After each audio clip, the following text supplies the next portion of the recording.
Film ഗാരേജിലേക്ക് ഇവർക്കും സ്വാഗതം. 2023 ഈ വർഷത്തിലെ അവസാനത്തെ തിയേറ്റർ വിജയം നേടിയെടുത്ത മലയാളം സിനിമയാണല്ലോ നീര. വേൾഡ് വൈഡ് കളക്ഷൻ 34 കോടി രൂപയ്ക്ക് മുകളിൽ, കേരള കളക്ഷൻ 15 കോടി 91 ലക്ഷം എന്നിങ്ങനെ കളക്ഷൻ നേടിയെടുത്ത നീര എന്ന സിനിമയുടെ അടുത്ത പ്രധാനപ്പെട്ട ലക്ഷ്യങ്ങളെ കുറിച്ചാണ് ഈ ഒരു വീഡിയോയിലൂടെ പ്രേക്ഷകരിലേക്ക് എത്തിക്കുന്നത്. ഇതിനോടകം തന്നെ 2023 ഈ വർഷം വിജയിച്ച 10 മലയാളം സിനിമകളിൽ നീര എന്ന സിനിമ പല മലയാളം സിനിമകളെയും മറികടന്നിരിക്കുകയാണ്.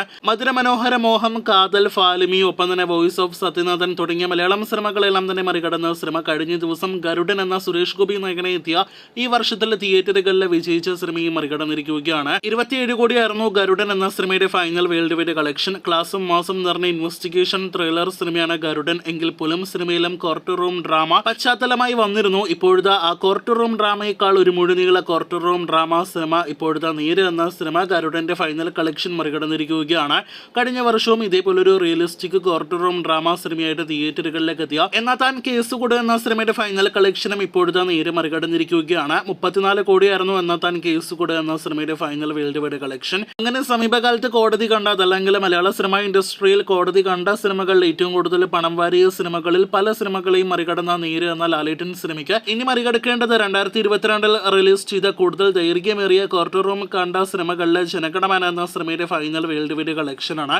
പൃഥ്വിരാജ് നായകനെ എത്തിയ സിനിമ ഒരു കോർട്ട് റൂം ഡ്രാമ സിനിമ മാത്രമല്ല, ഇൻവെസ്റ്റിഗേഷൻ ത്രില്ലർ സിനിമ കൂടിയാണെങ്കിൽ പോലും 50 കോടിയായിരുന്നു സിനിമ വേൾഡ് വൈഡ് കളക്ഷൻ നേടിയെടുത്തത്. അതാണ് നീര് എന്ന സിനിമയുടെ അടുത്ത പ്രധാനപ്പെട്ട ലക്ഷ്യം. അതെന്തായാലും മറികടക്കുമെന്ന് ഉറപ്പാക്കപ്പെട്ടിരിക്കുകയാണ്. നമ്മുടെ പ്രതീക്ഷ ശരിവയ്ക്കുകയാണെങ്കിൽ വരുന്ന ശനിയാഴ്ചയ്ക്ക് മുന്നേ വെള്ളിയാഴ്ച കളക്ഷൻ കൊണ്ട് മാത്രം ലോകമെമ്പാട് നിന്നും സിനിമ 50 കോടി കളക്ഷൻ നേടിയെടുക്കാനുള്ള സാധ്യതകളുണ്ട്. എന്തായാലും ആ നേട്ടത്തിനായിട്ട് നമുക്ക് കാത്തിരിക്കാം. ഇതിനിടയിൽ കഴിഞ്ഞ 3-4 വർഷങ്ങൾക്കിടയിൽ ലാലേട്ടന് ഹിറ്റില്ല എങ്കിൽ പോലും ലാലേട്ടന്റെ പല സിനിമകളുടെയും ഫൈനൽ കളക്ഷൻ, അതായത് ഡിസാസ്റ്റർ സിനിമകളുടെ ഫൈനൽ കളക്ഷൻ ഇവിടെ വിജയിക്കുന്ന പല സിനിമകൾക്കുമില്ല. മരിക്കാർ എന്ന സിനിമ 2021 റിലീസ് ചെയ്ത സിനിമ 48 കോടിയായിരുന്നു വേൾഡ് വൈഡ് ഫൈനൽ കളക്ഷൻ നേടിയെടുത്തത്.